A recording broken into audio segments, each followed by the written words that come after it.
सती के जन्म से जुड़ी रोचक कहानी, कैसे राजा दक्ष के यहाँ लिया जन्म। सनातन धर्म में शिव पार्वती का बड़ा महत्व है। माता पार्वती का एक नाम सती भी है। माता भगवती ने सती के रूप में राजा दक्ष के यहाँ जन्म लिया। माता सती दक्ष की सभी पुत्रियों में अलौकिक थी। आज जानेंगे माता सती के जन्म की कहानी। हिंदू पुराणों में हर देवी देवता की अलग अलग कहानी का वर्णन मिलता है। माता सती के जन्म से जुड़ी एक रोचक कथा का वर्णन मिलता है। दक्ष प्रजापति की कई पुत्रियां थी और सभी रूपवान और गुणवान थी, लेकिन राजा दक्ष को उनसे संतोष नहीं था। वे चाहते थे कि उनकी एक ऐसी पुत्री हो जो सर्वशक्ति संपन्न हो। इसके लिए राजा दक्ष घोर तप करने लगे। तप करते हुए कई दिन बीत गए। दक्ष के तप से प्रसन्न होकर माँ भगवती ने उन्हें दर्शन दिए और कहा कि मैं तुम्हारे तप से प्रसन्न हूँ। मैं स्वयं तुम्हारे यहाँ तुम्हारी पुत्री के रूप में जन्म लूंगी और मेरा नाम सती होगा। आइए जानते हैं क्या है पूरी कहानी। इसके बाद माता भगवती ने सती के रूप में राजा दक्ष के यहाँ जन्म लिया। माता सती दक्ष की सभी पुत्रियों में अलौकिक थी। बाल्यावस्था से ही उन्होंने अपनी माया दिखानी शुरू कर दी थी, जिसे देखकर दक्ष भी विस्मय में पड़ जाते थे। धीरे धीरे माता सती विवाह योग्य हो गई तो दक्ष को उनके लिए वर की चिंता होने लगी। उन्होंने ब्रह्मा जी से परामर्श मांगा। परमपिता ब्रह्मा जी बोले, सती भगवती देवी का अवतार है। वे आदि शक्ति है और शिव आदि पुरुष, अतः शिव के अतिरिक्त सती से विवाह के लिए कौन उचित होगा।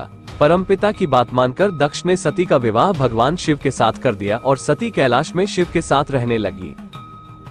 जब राजा दक्ष वहां पहुंचे तो सभी ने खड़े होकर उनका अभिवादन किया, परंतु शिव तो ध्यान में थे। उन्होंने न दक्ष को देखा और न खड़े हुए। फलतः दक्ष ने अपमान का अनुभव किया। केवल यही नहीं, उनके हृदय में भगवान शिव के प्रति ईर्ष्या की आग जल उठी और वे भगवान शंकर से बदला लेने के लिए समय और अवसर का इंतजार करने लगे। भगवान शिव का अपमान समय बीतता गया और एक बार राजा दक्ष ने एक विशाल यज्ञ का आयोजन किया। इस यज्ञ में सभी देवताओं और मुनियों को बुलाया, परंतु शिव से बैर भाव के कारण उन्होंने भगवान शिव को उस यज्ञ में आमंत्रित नहीं किया।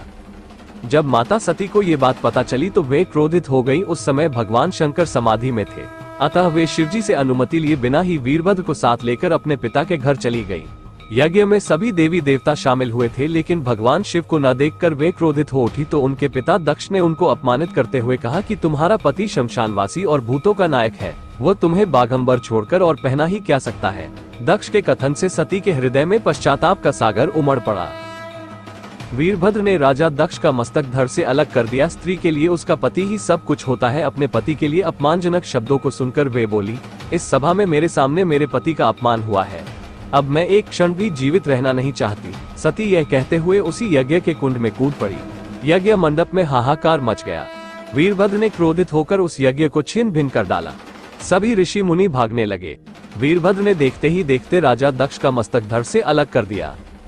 माता सती के 51 स्थानों पर अंग माता सती की भक्ति और उनके प्रेम ने भगवान शंकर को व्याकुल कर दिया। वे प्रचंड आंधी की तरह यज्ञ स्थल पर जा पहुंचे। सती के जले हुए शरीर को देखकर वे अपने आप को भूल गए। वे सती के प्रेम में बेसुध हो गए। उन्होंने सती के शरीर को अपने हाथों में उठा लिया और सभी दिशाओं में भ्रमण करने लगे। इस अलौकिक प्रेम को देखकर पृथ्वी, वायु, जल का प्रवाह रुक गया। इस भयानक स्थिति से सृष्टि को उबारने के लिए भगवान विष्णु को आगे आना पड़ा। भगवान शंकर बेसुध होकर यहाँ वहाँ हर दिशा में घूम रहे थे। इसी बेसुधी में विष्णु ने अपने सुदर्शन चक्र से माता सती के एक एक अंग को काटने लगे। पृथ्वी पर जिन 51 स्थानों पर माता सती के अंग कट कट कर गिरे, वे स्थान आज शक्तिपीठ जाने जाते हैं। आज भी उन स्थानों में सती का पूजन होता है, उपासना होती है। ऐसी ही और इंटरेस्टिंग कहानी सुनने के लिए वीडियो को लाइक, शेयर और चैनल को सब्सक्राइब करें।